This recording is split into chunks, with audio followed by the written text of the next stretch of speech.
Bismillahirrahmanirrahim. Assalamualaikum warahmatullahi wabarakatuh. Anak-anak yang berbahagia, puji syukur kita panjatkan kehadirat Allah Subhanahu wa taala. Semoga kita selalu dalam lindungan, diberikan kenikmatan dan selalu diberikan kesehatan. Amin ya rabbal alamin. Baik anak-anakku, pada kesempatan ini kita akan melanjutkan materi pelajaran bahasa Indonesia untuk kelas 7, yaitu menelaah struktur dan unsur kebahasaan teks cerita fantasi. Kompetensi dasar kita menelaah struktur dan ciri kebahasaan teks cerita fantasi yang dibaca atau didengar. Ini kompetensi kita. Sedangkan indikator capaian kompetensi akhir dari pembelajaran kita nanti, capaiannya adalah yang pertama, menentukan struktur teks cerita fantasi. Yang kedua, menentukan unsur kebahasaan teks cerita fantasi. Ini anak-anak, agar capaian ini nanti benar-benar bisa kita raih dengan baik, agar terarah, agar tidak kemana-mana, maka mari kita rumuskan tujuan pembelajaran kita. Tujuan pembelajaran kita bahwa setelah kita mempelajari teks cerita fantasi atau teks cerita imajinasi, sama anak-anak, cerita fantasi atau cerita imajinasi, siswa dapat menentukan struktur teks cerita fantasi dengan baik. Yang kedua, siswa dapat menentukan unsur kebahasaan teks cerita fantasi dengan baik. Ini tujuan kita. Oleh karena itu, tujuan sudah dapat kita rumuskan bersama-sama. Semoga capaian indikator dapat kita raih dengan sukses. Oke, anak-anak, rumusan pembelajaran pada kesempatan ini, teks cerita fantasi ini, kita nanti akan mengetahui apa pengertian teks cerita fantasi itu. Yang kedua, apa struktur teks cerita fantasi. Yang ketiga adalah bagaimana unsur kebahasaan teks cerita fantasi. Ketiga-tiganya ini nanti sudah bisa kita kuasai, insya Allah capaian indikator capaian kompetensi dapat kita raih dengan sebaik-baiknya. Oleh karena itu mari kita kaji bersama-sama. Apa toh teks cerita fantasi itu? Teks cerita fantasi itu adalah cerita fiksi, cerita fiktif, ya, yang bergenre fantasi atau dunia imajinatif yang diciptakan oleh penulis. Jadi cerita itu bersifat imajinasi yang diciptakan oleh seorang penulis. Yang pada cerita fantasi ini tidak mungkin dapat dijadikan biasa. Maksudnya bukan suatu kebiasaan. Ini cerita yang tidak mungkin, tidak mungkin tapi dijadikan sesuatu yang biasa. Maksudnya itu cerita khayal, kadang aneh. Ini tokoh dan latar diciptakan penulis tidak ada di dunia nyata atau dimodifikasi dengan dunia nyata. Ini didominasi oleh dengan dunia nyata. Kemudian temanya pun bersifat magic, supranatural. Magic itu bagaimana? Magic itu ya kadang ada dunia tidak nyata, gaib, kemudian ada seseorang memiliki keahlian sesuatu supranatural, kayak perdukunan dan sebagainya. Itu pengertiannya. Nah, sekarang kita sudah ngerti bahwa cerita fantasi itu cerita yang bersifat khayal, dibuat oleh penulis yang di situ digabungkan dengan kondisi dunia nyata. Ada yang murni dunia tidak nyata, tetapi ada yang dimodifikasi itu. Nah, sekarang bagaimana toh strukturnya sebuah teks cerita fantasi itu? Struktur teks cerita fantasi terbagi menjadi tiga. Juga terbagi menjadi tiga ini. Struktur teks cerita fantasi. Yang pertama, orientasi. Yang kedua, komplikasi. Yang ketiga, resolusi. Orientasi itu apa? Orientasi itu pengenalan. Orientasi adalah pengenalan yang merupakan bagian di mana pengarang memberikan pengenalan tentang apa? Memperkenalkan tokohnya, bisa. Memperkenalkan temanya, memperkenalkan latarnya, memperkenalkan apalah kepada pembaca. Ini. Biasanya pada suatu hari di sebuah hutan yang sangat lebat, berarti mengenalkan latar. Pertama, pada suatu hari, latar waktu. Kemudian di sebuah hutan yang lebat, mengenalkan latar tempat. Hiduplah orang tua bangka ditemani oleh seorang anak kecil. Berarti memperkenalkan tokohnya. Tokohnya siapa? Orang tua bangka dan seorang anak kecil. Sebut dia Nini Pelet. Berarti orang tua bangka tadi bernama Nini Pelet. Dan anak kecilnya siapa? Misalnya kita buat tokoh bernama si Ucil. Nah, tokohnya bernama tua bangka dan Ucil. Ini. Kemudian struktur yang kedua, komplikasi. Komplikasi itu apa? Konflik. Konflik itu apa? Masalah yang terjadi. Permasalahan yang terjadi diawali dari permasalahan awal hingga menuju puncak masalah. Nah, ini permasalahannya apa? Saat itu si nenek lampir merasa kehausan dan lapar. Setiap malam bulan purnama ia harus menghisap darah manusia. Pada saat itu nenek lampir sudah tidak bisa menemui mangsanya yang bernama manusia untuk dihisap darahnya. Satu-satunya yang ada di sekelilingnya hanyalah Ucil yang selalu setia menemaninya. Namun apa boleh buat, si nenek lampir sudah mulai berpikiran buruk akan memangsa dan menghisap darah si Ucil. Mengetahui rencana itu, si Ucil pun sedih bagaimana dia akan berlari dan sebagainya.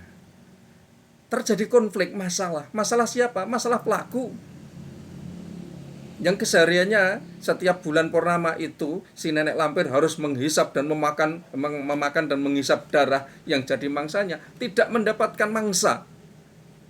Satu-satunya hanya ada satu Ucil di situ, teman yang setia menemani. Tapi kalau tidak menghisap darah, si nenek lampir itu akan kehilangan kesaktian dan kedikdayaannya. Maka Ucil akan dimakan oleh si nenek lampir. Bukankah ini suatu masalah? Langsung masalah semakin memanas hingga akhirnya si Ucil sudah siap disantap oleh si nenek lampir. Itu adalah komplikasi. Kemudian menuju pada resolusi. Resolusi itu apa? Resolusi adalah penyelesaian dari masalah itu sendiri. Resolusi merupakan penyelesaian dari permasalahan atau konflik yang terjadi. Resolusi itu sendiri juga merupakan bagian penentu yang akan mengarah pada akhir sebuah cerita. Jadi selesai masalahnya. Resolusinya apa dengan permasalahan tadi? Si Ucil ya, sudah akan disantap, kemudian nenek lampir akan menggigit leher si Ucil, akan menghisap darah si Ucil. Apa yang dilakukan si Ucil? Ucil selalu memberikan satu pertanyaan kepada nenek lampir, kepada ini, itu, dan sebagainya. Bagaimana ending ceritanya? Bagaimana penyelesaiannya? Penyelesaiannya selalu ditanyakan nenek lampir, ini ada satu ini permasalahan. Kemudian si Ucil bisa memberikan suatu permasalahan kepada nenek lampir sehingga si nenek lampir itu marah. Maksudnya apa? Si Ucil menyampaikan bahwa kemarin ada seseorang yang mau menyerbu si nenek lampir di hutan. Akan menyerbu, dia bernama si A. Padahal si A itu adalah musuh bebuyutan daripada nenek lampir. Sehingga nenek lampir marah. Mana orangnya? Akan saya habisi sekarang juga. Iya nenek lampir. Iya ada di sana. Mana orangnya? Sebentar lagi dia akan ke sini. Sebenarnya apa tujuan si Ucil mengatakan akan ada musuh bebuyutannya datang untuk akan perang bersama nenek lampir? Tujuannya hanyalah mengolor-olor waktu. Karena menghisap darah manusia itu dilakukan nenek lampir pada pukul 12 malam. Lebih dari 12 malam sudah tidak akan berarti apa-apa. Hingga akhirnya apa? Si Ucil memberikan suatu permasalahan kepada nenek lampir, mengulur-ulur waktu, sehingga akhirnya melewati pukul 12, bahkan hampir pukul 1 dini hari. Akhirnya apa? Si nenek lampir lemas. Si nenek lampir lemas, tidak jadi menghisap darah si Ucil, dan akhirnya apa? Si Ucil terselamatkan dari penghisapan itu. Nenek lampir melanjutkan bersembunyi di suatu tempat untuk bertapa akan mengembalikan kesaktiannya dan agar tidak dicari atau ditemui oleh musuhnya tadi, musuh bebuyutannya. Ini ending resolusi. Jadi orientasi pengenalan, komplikasi permasalahan, resolusi ini contoh pengandaian saja sebuah cerita. Itu adalah struktur teks cerita fantasi. Berikutnya anak-anak, kita akan menuju pada unsur kebahasaannya. Kalau ceritanya tadi seperti itu, untuk struktur teksnya seperti itu. Ada orientasi, ada komplikasi, ada resolusi, ada pengenalan, ada permasalahan, kemudian ada penyelesaian masalah. Sekarang kita menuju pada unsur kebahasaannya. Ada apa unsur kebahasaan dalam teks cerita itu? Dalam teks cerita fantasi ini terdapat penggunaan kata ganti. Apa ini? Aku, kamu, dia, mu, nya. Aku. Nah, kata-kata siapa tadi? Misalkan si nenek lampir. Namanya jelas nenek lampir, diganti dengan kata aku. Dituliskan kalimat di bawahnya. Aku terpaksa harus menghisap darahmu, saya Ucil. Ini. Menghisap darahmu. Mu itu siapa? Kata gantinya si Ucil. Aku terpaksa harus menghisap darahmu, hei Ucil. karena tidak ada manusia yang harus saya santap pada bulan purnama ini.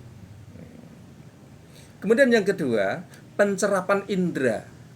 Pencerapan indera itu bagaimana? Itu pencerapan panca indera untuk menggambarkan latar. Di sebuah hutan yang lebat. Nah, ini seolah-olah mata kita itu melihat ada sebuah hutan yang lebat. Kemudian menggambarkan suasana indera, suasana yang suning, suasana sunyi, angin bertiup, dingin terasa di kulit.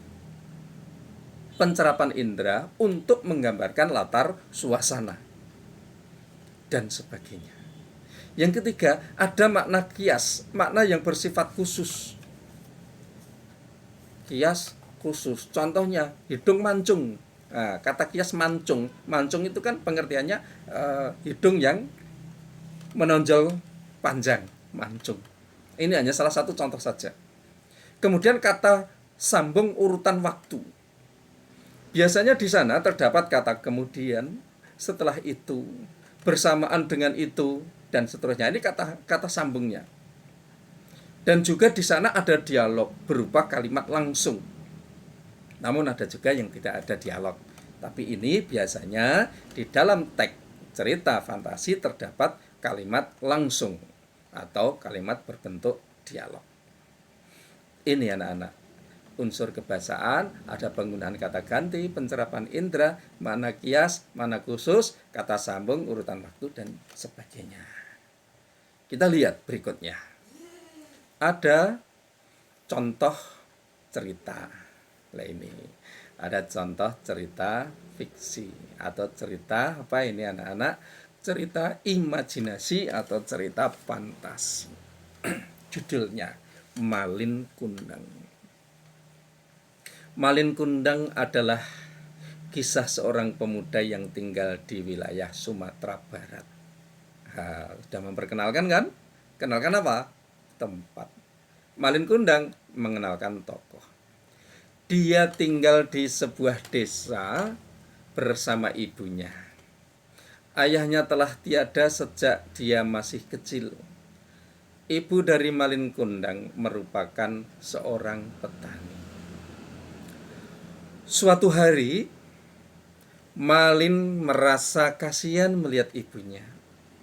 Dengan alasan tersebut, Malin berniat membantu ekonomi keluarganya dengan cara merantau.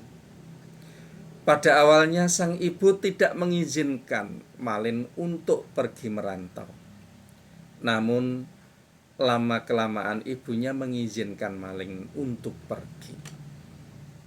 Setelah itu, Malin telah merantau ke sana kemari hingga akhirnya dia diangkat menjadi menantu oleh orang kaya dan memiliki seorang istri yang cantik dan dikaruniai 3 orang anak.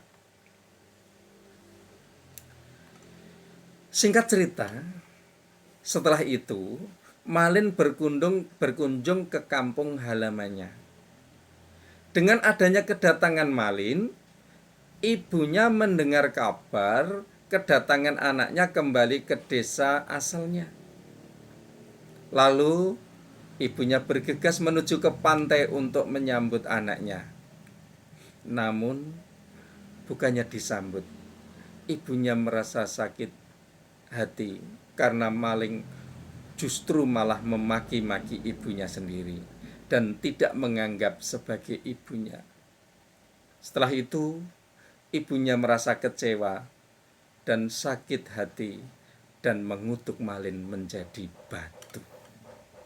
Ini cerita imajinasi, cerita fantasi, contoh yang ada.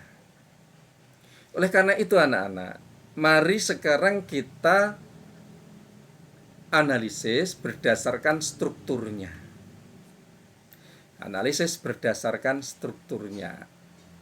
Ya. Struktur teks yang pertama adalah orientasi. Orientasi tadi memperkenalkan. Yang dikenalkan apa? Yang dikenalkan adalah tokohnya, kemudian mengenalkan latarnya biasanya. Coba kita lihat benar tidak. Bukti dalam kalimat Malin Kundang. Ya, Malin Kundang ini sudah memperkenalkan tokoh. Kisah seorang pemuda yang tinggal di wilayah Sumatera. Oh, berarti sudah memperkenalkan latar.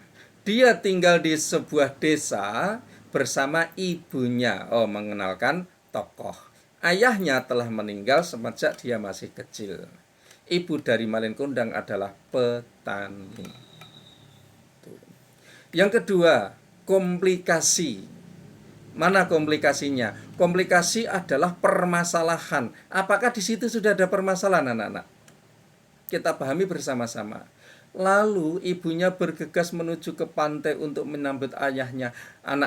Namun bukannya disambut, ibunya merasa sakit hati karena Malin malah memaki-maki ibunya sendiri dan tidak menganggap sebagai ibunya. Bukankah ini sebuah permasalahan? Permasalahan yang menjadi puncak dari masalah itu apa?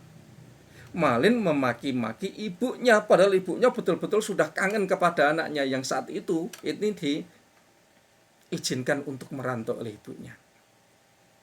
Kemudian yang ketiga, bagaimana resolusinya? Bagaimana penyelesaiannya? Setelah itu ibunya merasa kecewa dan sakit hati. Nah, orang kalau dimaki-maki penyelesaiannya apa, anak-anak? Sakit hati, kecewa.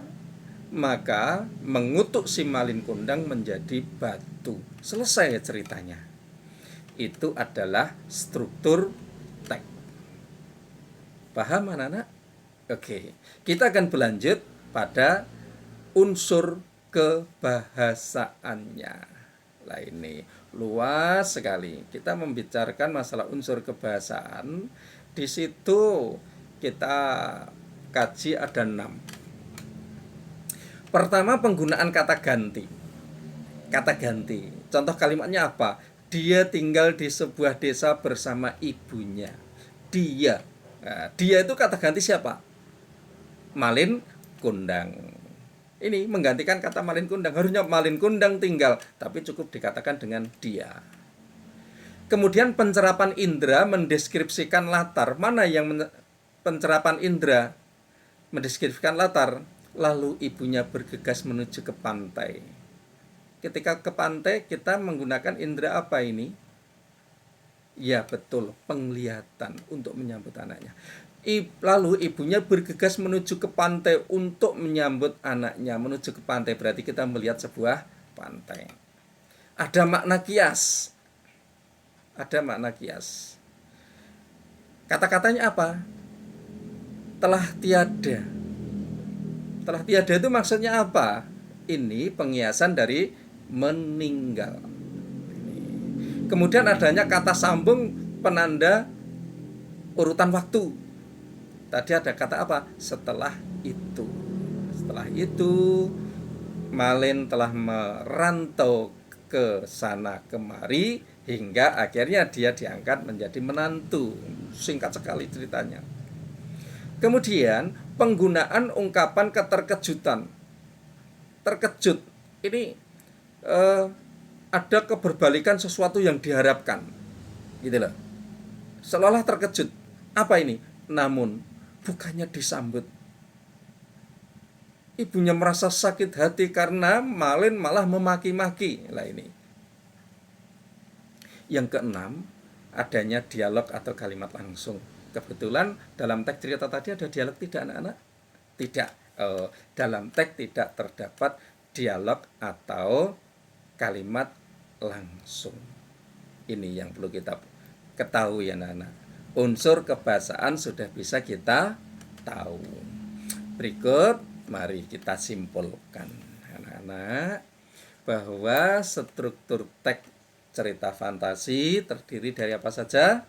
Orientasi, komplikasi, dan resolusi. Kemudian yang kedua, unsur kebahasaannya itu terdiri dari kata ganti, pencerapan indera, makna kias, kata sambung, ungkapan terkejut, dan kalimat langsung atau dialog. Gampang bukan, anak-anak? Oke, terima kasih. Semoga kalian bisa memahami penjelasan ini dengan baik dan berikutnya menjadi anak yang sukses, akan berguna bagi bangsa dan negara Anda. Oke, terima kasih, mengucapkan selamat kepada Anda semuanya. Banyak kurang lebihnya Pak Pur mohon maaf. Wassalamualaikum warahmatullahi wabarakatuh.